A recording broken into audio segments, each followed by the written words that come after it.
afternoon, everyone. Today we will be doing a role play about the three different kinds of curriculum, which is the Waldorf curriculum, the direct structured curriculum, and also the creative curriculum. So in our first scenario, we will be emphasizing the Waldorf curriculum. It is a unique and holistic approach to education that emphasizes hands-on learning, exploration, and observation as essential tools for a child's development. So in our first scenario, rather than relying on the textbooks, Waldorf curriculum engage students in hands-on experiences, practical activities, and real-world applications. So we will encourage the children or the students to actively engage with their environment through gardening, where they will plant seeds or flowers, and also they will identify different kinds or parts of a plant and also what are their basic needs. So this hands-on approach ensures that education is not just about absorbing information, but also about experiencing and understanding the world in a meaningful and personal way.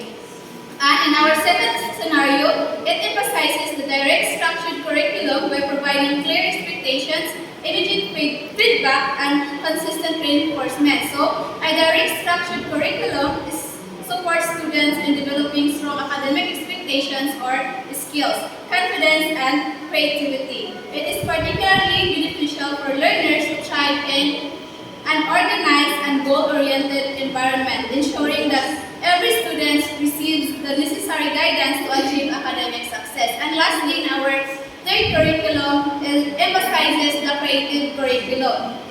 It is a dynamic, child-centered approach to education that nurtures confidence and creativity and allows for learning, rooted in exploration, observation, self-expression, and hands-on experiences. So this curriculum encourages children to think independently, experiment with ideas, and develop problem-solving skills in an engaging and supportive environment. So the teacher and the students in our third scenario will go for a nature walk to observe and think independently while they are making or doing their own lines of the story. So first scenario about Waldorf curriculum that emphasizes hands-on learning, exploration, and observation. So study honesty and in the garden, exploring different parts of plants. Good morning, class. Good morning, teacher. Good morning. So today we're going on an adventure through exploring and discovering the wonders of plants. So instead of reading about in the books, so we were going to explore outside in our garden to see the different parts of the plants. So can we go now? Yes, teacher. I'm so excited. Look, teacher, there's a flower, and it's so beautiful. And there's a petal, teacher. Yes. So what do you think the petals look with the flowers? Nandito siya sa daw, teacher. Okay. So what else? Nandito daw, teacher, oh. Yes, dahon. So this is like just a food factories that help to make food through photosynthesis. So what about the steam? There's a stream, teacher. What about the steam? So steam is the strongest support of the column that helps the plant to grow. So what about the roots? Can anyone find them? Yes, teacher. Nandito tayo sa ulo. Yes. So the roots help anchor the water and the plants and water and nutrients from the soil. The students continue exploring and discovering the different parts of plants.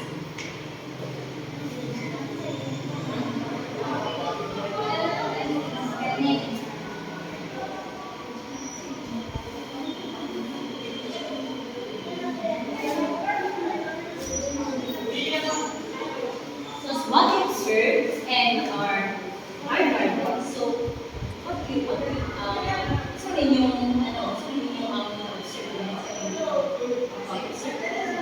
We learned, teacher, that the plants need the water and then the sunlight to grow. Oh yes, very good, Donna.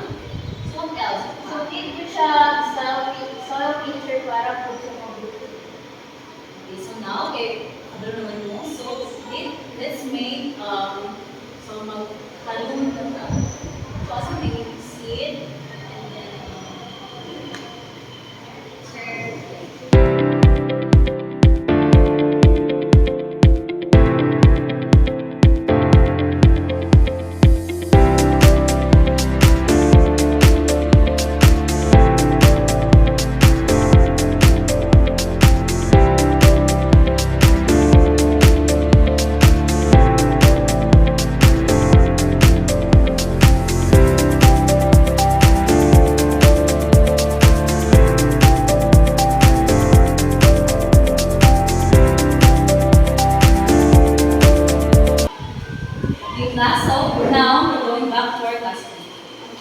Okay,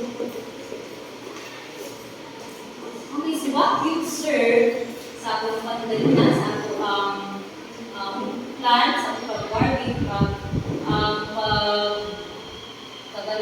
pagtanong nato, so yung na-learn. How about you, isa?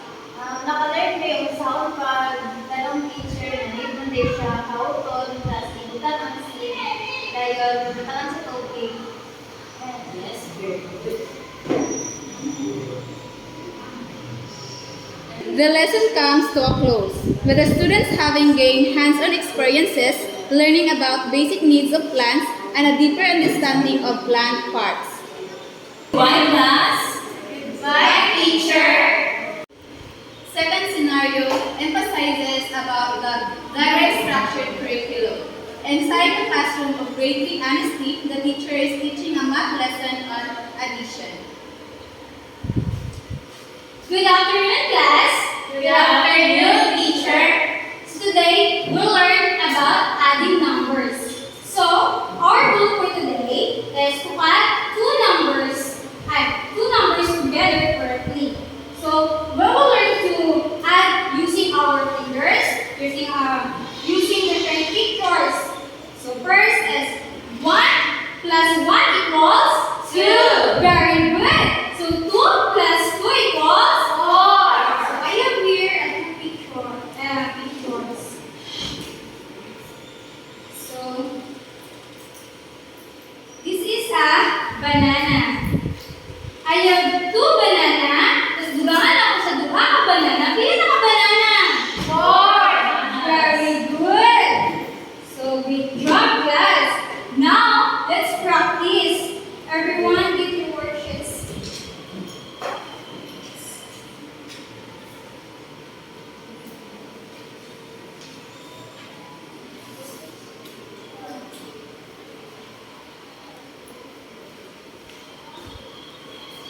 Students work independently. The teacher walks around to see if all the students do the activity. Manako, teacher. Yay! Teacher Joanne gave a worksheet to Jessa with an addition problem that has bigger numbers, and Jessa answered it, while student Deljen are struggling to answer the first addition problem. Jessa. Good job, Jessa. Now try to answer this challenging one 3-digit number. Okay, teacher. Isa man yun, hindi ka sa atong ani.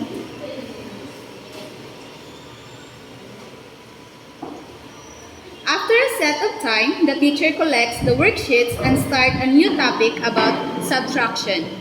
What's your worksheet now?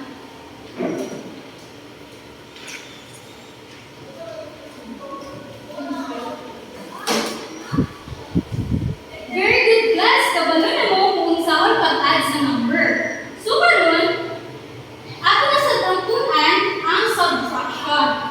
So, subtraction is one of the 4 fundamental operations in mathematics, serving as the inverse process of addition. So, gain na, kaya nag-adding man ta, karon mag-minus na punta sa numbers. Sagot mo wala? Yes, teacher. So, ang punso, may musa daw na to sa 1. Pila man? 7. Sige, mag-count ta. 1, 2, 3, 4, 5, 6, 7, 8. Pila natin minus? 1. So, may musa na to sa 1. Pila mabilin? 7. Very good. How about this ball? Na ano? 2 ka bola? Then may musa sa isa ka bola. Pila mabilin? Very good. So, karon kabalo na mo kung saan pa subtraction. So, your assignment is will be you will study about multiplication. Did you understand, class? Yes, teacher. Okay. Goodbye, class. Goodbye, teacher. Third scenario emphasizes the creative curriculum that shows child confidence and creativity. setting in a class on a nature walk. Good morning, class. Good morning, teacher. So good morning. So how are you today? We're fine. So today we're going having a nature walk. So para magawas ta, tapos may sa kasi makita dito, magkaroon ng mata, ang inyong dalugan, sa pagpinaw, o galing yung smell sa inyong mga kawalan sa baba sa nature, sa pro nature walk. So, gusto mo ito na? Okay. So, The class go out in the classroom and walks along the trail. The teacher points out things along the way. So what is this? A bird, teacher. It's a bird. So, what is a bird? Blue, teacher. Blue, very good. So, how about, mas pwede mo explain na The tree, teacher. Yes, tapos, green and pointy. Yeah. No? They continue walking, finding different things. Teacher May encourages simple descriptions and asking questions. Can you see the pond over there? Yes, teacher. The pond is so shallow. So shallow. Okay, so what else? What else? Clear ang water, teacher. Tas nakaisda. Yes, naa. So, ang pond, or what we call sa tuwaling out, is also created sa mga people with pwede sa mga lamuyan, o pwede po na kukuhaan sa mga isda or fishing. Teacher May and the students decided to go back to the classroom.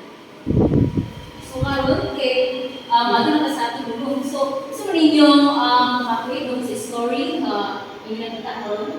Yes, teacher. Ang langgang naglipad siya doon sa kahoy. Yes, ang Ang langgang, teacher, kinaganda. Tweet, tweet, tweet. Then, teacher, ang langgang nalupad padulong sa langit. Wow, very good. What a wonderful story. So, ano sa tulong karon? The class continues and arrive to their classroom. So, karon, sa mga mag-drawing mo sa nakita-kita sa community walk. Ngayon, use your creativity and huwag nyo rin color at huwag manha at sa nakita-kita.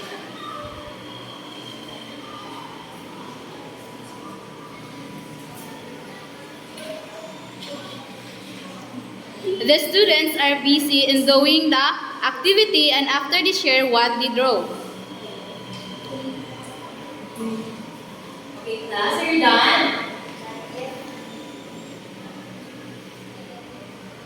Okay, do not share your drawing to us. Teacher, pwede si Jessa na lang Sige, asa. ikaw na lang kung Jessa, so please share with us. Okay, teacher.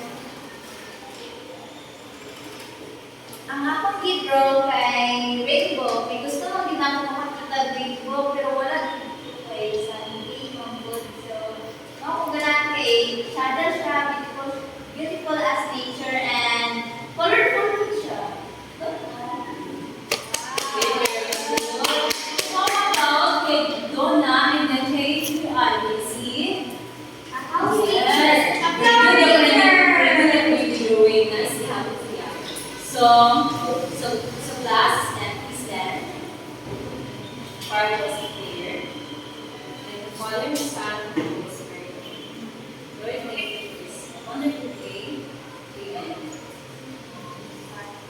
Father and son. Okay, goodbye, class. Goodbye,